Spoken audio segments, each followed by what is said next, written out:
দ্বিতীয়তে কি খণ্ড প্ৰলয় কেতিয়া সৃষ্টি হয় এজন ব্ৰহ্মাৰ যেতিয়া বোলে অৰ্ধ বছৰ বয়স হয় আধা বছৰ বয়স পাৰ হৈ যায় তেতিয়া জগতত খণ্ড প্ৰলয় সৃষ্টি হয় আৰু এজন ব্ৰহ্মাৰ যেতিয়া পূৰ্ণ আয়ুস হয়গে সম্পূৰ্ণ 100 বছৰ 100 বছৰত মহাপ্ৰলয় সৃষ্টি হয়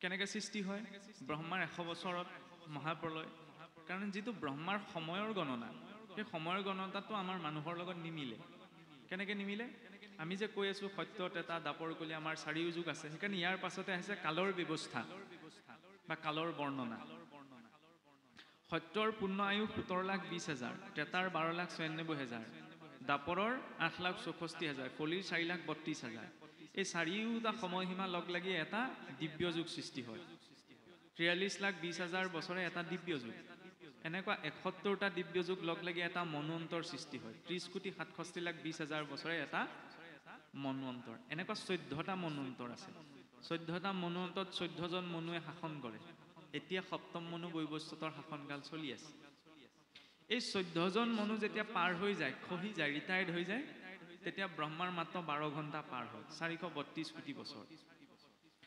864 কোটি বছৰে এজন ব্ৰহ্মাৰ এটা দিন আৰু সেই এটা দিনক কোৱা হয় এটা কল্প বুলি এনেকুৱা 100 কল্প যেতিয়া পাৰ হৈ যায় তেতিয়া এজন ব্ৰহ্মাৰ 100 বছৰ হয় কেনেকৈ সম্ভৱ মানুহৰ 864 কোটি বছৰ পাৰ হৈ গৈছে ব্ৰহ্মাৰ এটা দিনহে পাৰ হৈ গ'ল এইটো কি অদ্ভুত কথা কৈ দিলে দৰ্শনটো চাওক আমি আছো পৃথিৱীত নহয়নে আমি থকা গ্ৰহটোৰ নাম পৃথিৱীকে ধৰি আমাৰ 9টি গ্ৰহেৰে আমাৰ সৌৰমণ্ডলটি গঠিত নহয় জানো বিজ্ঞানে কৈছে 8টি গ্ৰহ বুলি বিজ্ঞানে প্লুটো গ্ৰহ বুলি কয় নকয় তাৰ আছে কোনো মতলব নাই নহয় সিটোতো নিজৰ স্থানত আছেই যাই হোক 9টি গ্ৰহেৰে আমাৰ সৌৰমণ্ডলটি গঠিত এখন সৌৰজগতেটো মহাকাশত নাই এনেকুৱা হাজাৰ হাজাৰ সৌৰজগত আছে আমাৰ সূৰ্যটোতকৈ বহুত সহস্ৰ গুণ ডাঙৰ সূৰ্য মহাকাশত আছে এনেকুৱা হাজাৰ হাজাৰ লাখ লাখ সৌৰজগত লগ লাগি আমাৰ তাৰকা ৰাজ্যখন গঠিত হৈছে হাতীপতি এখন তাৰকা ৰাজ্য এইটো নাই বুলি এনেকুৱা লাখ লাখ অজস্ৰ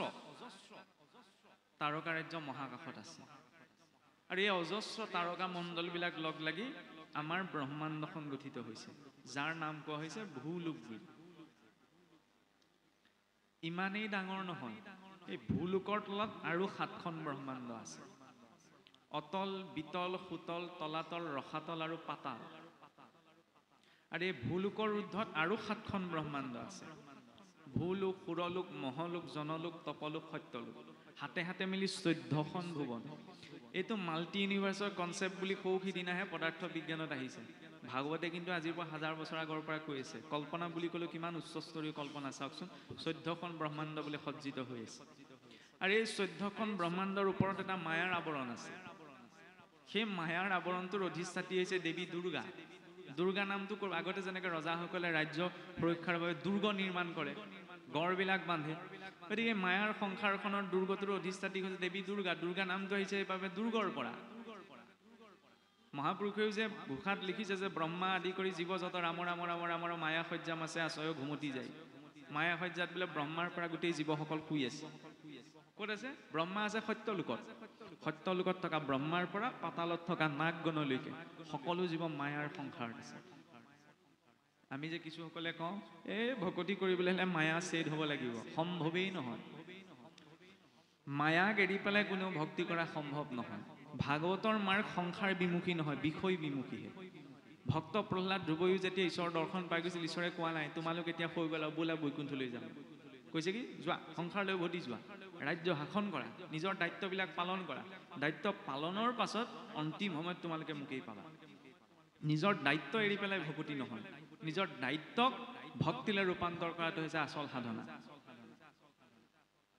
মায়াৰ সংসাৰত নথকাটো গাখীৰতে যদি পানী মিলাই দিয়েতো কোনেও পৃথক কৰিব নোৱাৰে নহয়নে কিন্তু সেই গাখীৰৰ পৰা প্ৰস্তুত কৰা মাখন যদি পানীত পেলাই দিয়ে আৰু ঘুটি থাকিলেওতো একেলগ হৈ নাযায় নহয়নে সেইকাৰণে নিৰাসক্ত ভাৱত ভোগ কৰিব লাগে মুখ লাগে মুখ খাওঁ এইটো নহয় মোলে চলে বোলে কিম্বা কৌশলে মুখ লাগিবই এইটো চিন্তা বেয়া যদি পোৱা গৈছে ঈশ্বৰৰ ইচ্ছা ভবাটোকে পাই গ'লো যদি পোৱা নাই সেইটো ঈশ্বৰৰ কৃপা জীৱনত যদি ভবাটোকে পোৱা গৈছে এইটো ঈশ্বৰৰ কৃপা ভবাটোকে পাই গ'লো নাই পোৱা ঈশ্বৰৰ ইচ্ছা সেইবুলি গ্ৰহণ কৰিলেতো জীৱনটোৰ প্ৰতি অভিযোগ নাথাকে আৰু যাৰ জীৱনটোৰ প্ৰতি অভিযোগ নাই তেওঁ নিমখ তেলে খালেও ভাতকেইটা শান্তিৰে খাব পাৰিব যাৰ জীৱনটোৰ প্ৰতি অভিযোগ আছে মোৰ দ্বাৰা নহ'ল মই নোৱাৰিলোঁ মই নকৰিলোঁ মোৰ আমুকটো নাই তামুকটো নাই তেওঁ আৰু সুখ স্বাচ্ছন্দ্যৰ মাজত থাকিলেও জীৱনত সেই স্থিৰতাটো পাব নোৱাৰে সেই স্থিৰতাটোৰ বাবে ভাগৱতৰ মাৰ্গটো লাগে বহুতে আকৌ ভয় কৰে এতিয়াই ভাগৱতৰ কথা বুজিলে বোলে ইটো নাখাবা সিটো নাখাবা ওলৈ নাযাবা তলৈ নাযাবা ভয় কৰি দিয়ে সেইটো নহয় ভাগৱতে এইটো বুজাব বিচাৰিছে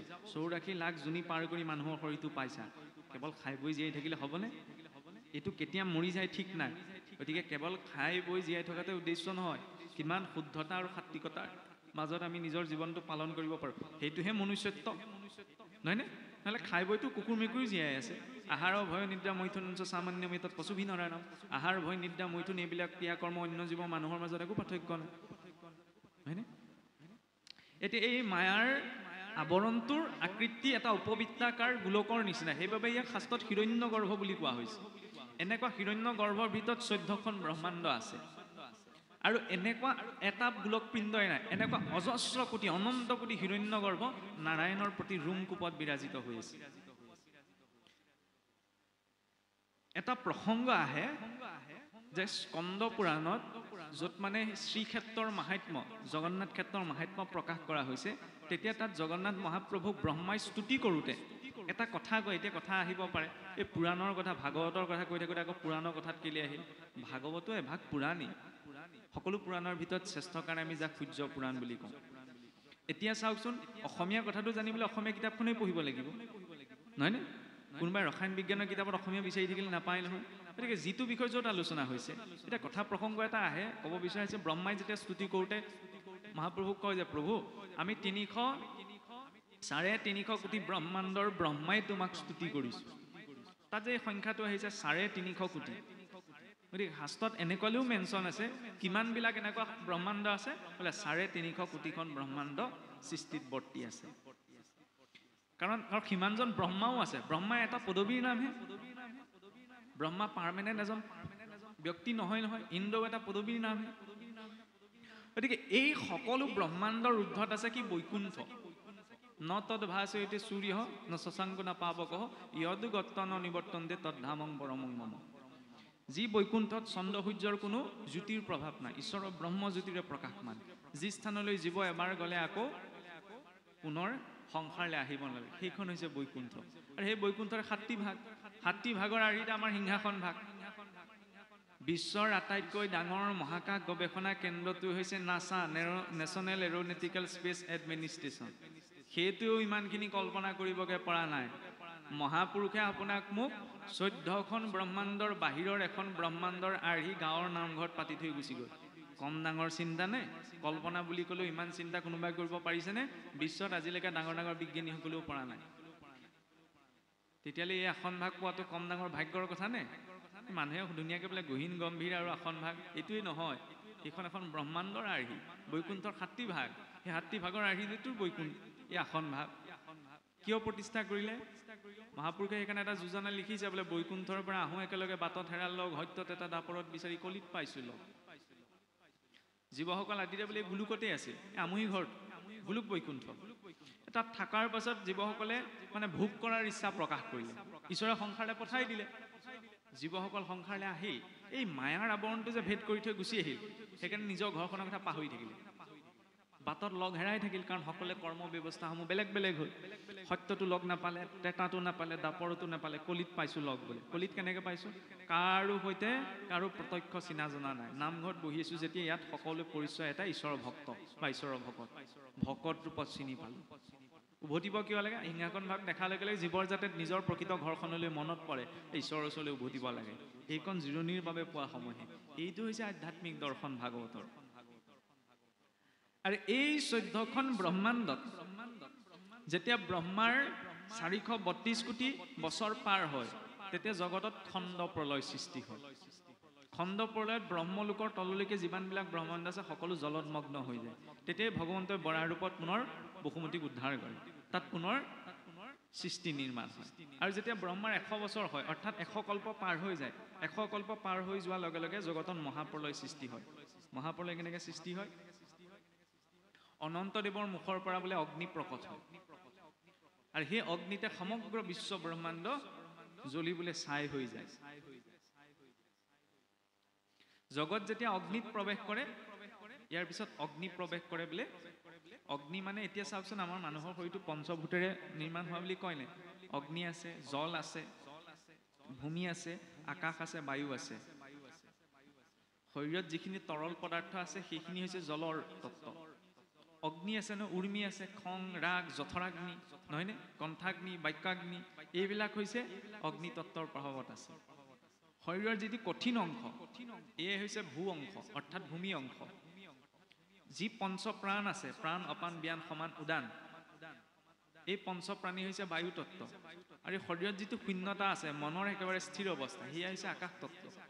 এই পঞ্চভূতৰ আধাৰতে গোটেই সৃষ্টি নিৰ্মাণ, নহয়নে? এতিয়া জগত প্ৰথম ধ্বংসও ক'ত হয় বোলে? অগ্নিত। অগ্নি প্ৰৱেশ কৰে জলত, জল প্ৰৱেশ কৰে বায়ুত, বায়ু প্ৰৱেশ কৰে আকৌ ৰিভাইজ গিয়েৰত চলে। সৃষ্টিত প্ৰথমতে মুকল খাই আহে আকৌ, কাৰণ প্ৰথমৰ পৰা সৃষ্টি কেনেকৈ প্ৰকট হৈছে চাব। প্ৰথমতে জগত ধ্বংস ক'ত হ'ব? অগ্নিত। অগ্নি প্ৰৱেশ কৰিছে জলত, জল প্ৰৱেশ কৰিব বায়ুত, বায়ু প্ৰৱেশ কৰিব আকাশত, আকাশ প্ৰৱেশ কৰিব প্ৰকৃতিত, প্ৰকৃতি প্ৰৱেশ কৰিব নাৰায়ণত। এইটো হৈছে জগতৰ ধ্বংসৰ ক্ৰম। আৰু যেতিয়া সৃষ্টি হয়, নাৰায়ণৰ পৰা প্ৰকৃতি, নহয়নে? প্ৰকৃতিৰ পৰা মহত্তত্ব, মহত্তত্বৰ পৰা সতৰজতম ত্ৰিবিধ অহংকাৰ, এই ত্ৰিবিধ অহংকাৰৰ পৰা পঞ্চতত্ব, পঞ্চতন্মাত্ৰ, একাদশ ইন্দ্ৰিয়, এইসমূহ বিস্তাৰ লাভ কৰে। অব্যক্তৰ পৰা সূক্ষ্ম, সূক্ষ্মৰ পৰা স্থূল, এইটো হৈছে সৃষ্টিৰ ক্ৰম। আৰু স্থূলৰ পৰা সূক্ষ্ম, সূক্ষ্মৰ পৰা অব্যক্ত, এইটো হৈছে ধ্বংসৰ ক্ৰম। আৰু এইটো যিদৰে জগতখনত চলি আছে, মনুষ্যৰ শৰীৰতো চলি আছে। ইয়ৎ পিণ্ডে তৎ ব্ৰহ্মাণ্ডে। কেনেকে? মানুহৰ অন্ত্যেষ্টিক্ৰিয়া সংস্কাৰ ক'ত হয়? অগ্নিতেইটো হয়। অগ্নিয়ে স্থূল সূক্ষ্ম ৰূপত এটা পদাৰ্থক ভাগ কৰি দিব পাৰে। আইনষ্টাইনে 19ৰ দশকত এটা সিদ্ধান্ত দিছিল, কিদৰে মানে শক্তিক ভৰলে ৰূপান্তৰ কৰিব পৰা যায়। কিন্তু একমাত্ৰ আমাৰ সংস্কৃতিৰ অন্ত্যেষ্টিক্ৰিয়াৰ পদ্ধতিৰ একমাত্ৰ পদ্ধতি, যিটো পদ্ধতিত এটা ভৰক নিমিষতে শক্তিলৈ ৰূপান্তৰ কৰি দিয়া হয়, যিটো মনুষ্যৰ অন্ত্যেষ্টিক্ৰিয়া। যিদৰে মানুহৰ ধ্বংসটো অগ্নি আছে, জগতৰ ধ্বংসটো অগ্নি আছে। জগতৰ সৃষ্টিৰ আদিতো অগ্নি আছে। বিজ্ঞানত আমি পাইছো ন, মহানাদ বিস্ফোৰণ হওঁতে এক ডাঙৰ উষ্ণতাৰ বিস্ফোট হৈছিল আৰু তাৰ পাছত সৃষ্টিৰ বিকাশ পালে, তাতো অগ্নি আছে। আৰু মানুহৰ মাতৃগৰাকীৰ গৰ্ভত যেতিয়া পুৰুষৰ বীৰ্য আৰু স্ত্ৰীৰজ একেলগ হৈ গৰ্ভৰ প্ৰথম বিকাশ হয়, তাতো জঠৰাগ্নিৰ নিৰ্দিষ্ট উষ্ণতা নোপোৱালৈকে গৰ্ভ বিকাশ সম্ভৱ নহয়, তাতো অগ্নি আছে। আৰু এই অগ্নি কেনেদৰে জলত প্ৰৱেশ কৰে? খেৰৰ দম এটা যদি দম কৰি থোৱা যায়, দেখিবলৈ কিমান ডাঙৰ লাগি থাকে, জুই লগাই দিলে সেইটো থাকিবনে? অগ্নিয়ে কি কৰে? স্থূল সূক্ষ্ম দুটা ৰূপত ভাগ কৰি দিয়ে, তাৰ পৰিমাণ কৰি। এতিয়া জুই লাগি যোৱা ছাইখিনিক যদি আমি পানী ঢালি দিওঁ, পৰিমাণটো আৰু কমি আহিব, চাপ খাই আহিব, নহয়নে? সেইকাৰণে কি বুলি কৈছে? প্ৰথম অগ্নিত, অগ্নি প্ৰৱেশ কৰে জলত, জল ক'ত প্ৰৱেশ কৰে? বায়ুত। জল বাষ্পীভূত হৈ কলৈ যায়? বায়ুমণ্ডললৈ যায়। বায়ু কলৈ যায়? আকাশলৈ। আকাশ মানে ওপৰত দেখি থকাখনেই নহয়, আকাশ মানে হৈছে শূন্যতা। শূন্যতা মানে য'ত একো নাই, এইটো শূন্য নহয়। শূন্যতা মানে তাত ভৌতিকতাৰহে একো নাই, কিন্তু তাত অভৌতিকতা আছে। আৰু সেই অভৌতিক তত্ত্বত এতিয়া ক'ত প্ৰৱেশ কৰে? প্ৰকৃতিত। প্ৰকৃতি প্ৰৱেশ কৰে নাৰায়ণ। তেতিয়া নাৰায়ণে অনন্ত কালৰ বাবে যোগ নিদ্ৰা গ্ৰহণ কৰে। আৰু এনেদৰে অনন্তকাল যোগ নিদ্ৰা গ্ৰহণ কৰাৰ পাছত যেতিয়া ঈশ্বৰৰ পুনৰ সৃষ্টিৰ সংকল্প জাগ্ৰত হয়, একৌহম বহুশ্যাম, যে মই এক ব্ৰহ্মই বহু হওঁ। নাহি জল নাহি স্থল নাহিকে আকাশ, নাহি মহাবায়ু চন্দ্ৰ সূৰ্যৰ প্ৰকাশ, একেশ্বৰে আছো মই আদি নিৰঞ্জন, সৃষ্টিও নাহিকে মুত নকৰে শুভন। জগতৰ সৃষ্টি আদি অৱস্থা কি? জল স্থল বায়ু একো নাই।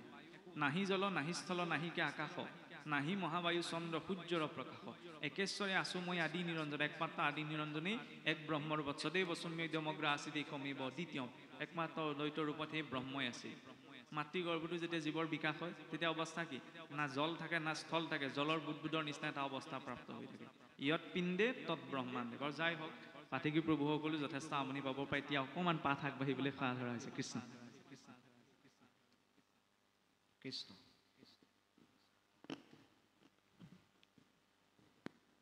কেৱনে বলিলা দুইৰো একে ফল হয় দৃষ্টান্ত সহিতে শুনা ইহাৰ নিৰ্ণয় যেন এক দুগ্ধ কনেক